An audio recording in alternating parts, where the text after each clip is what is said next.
पुओ सामने चलीगला बापार जीवन।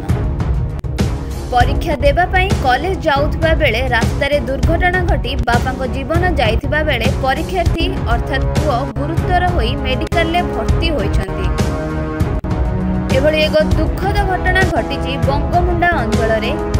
आज भोर सकाळू पाटणागड़ अंचल तालजुरी गाँवर समीर शाह युक्त 2 विज्ञान परीक्षा देबा पई करंगामाल कॉलेज निज बापा प्रहलाद शाह बाइक रे जाउथबा बेले बंगमुंडा नुआ पेट्रोल पंप पाखरे थिबा एक पोल निकट में बाइक भारसाम्य हराई दुर्घटना घटिथिला। दुर्घटना रे बापा जगन्नाथ शाह मृत्यु होइथिबा बेले पुओ कंटाबांजी डाक्तरखाना रे चिकित्सित हेउछंती। बंगमुंडा पुलिस डाक्तरखाना रे पहुंची अधिक तदंत आरंभ कर देछि।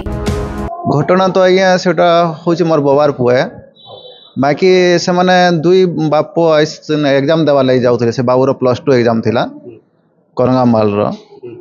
तो गला समय के बाटे एक्सीडेंट ही गला सेटा पुलियारो तले पड़ी गले बोली कहउथले जहा सुभार मिलला हमको। आमे जानबार लगे कि चाहलो जे इनो स्टाफ फोन करथिले से बाबू तपरे टिके सीरियस बागे रहउथला बेले आमे पछरालो के केनो काण हेतिला कॉल करले बोली ना नहीं एंता संदा आउ तमर जने खराब हे गला आउ से बाबू किसी कहि नहीं पारबार जेतु आमे स्टाफ आमे कहूछु आउ तमे टिके पहुंचो आमे कंटाबांजी मेडिकल रे रखिछु बोली करी कहले। प्रकृत स्टेप ता अछि जे ताकर देहांत हे छी। बाबू ठीक अछि कथावार्ता भी हे पारु छे। बलांगीर जगमोहन तांडी को रिपोर्ट मो ओडिया न्यूज।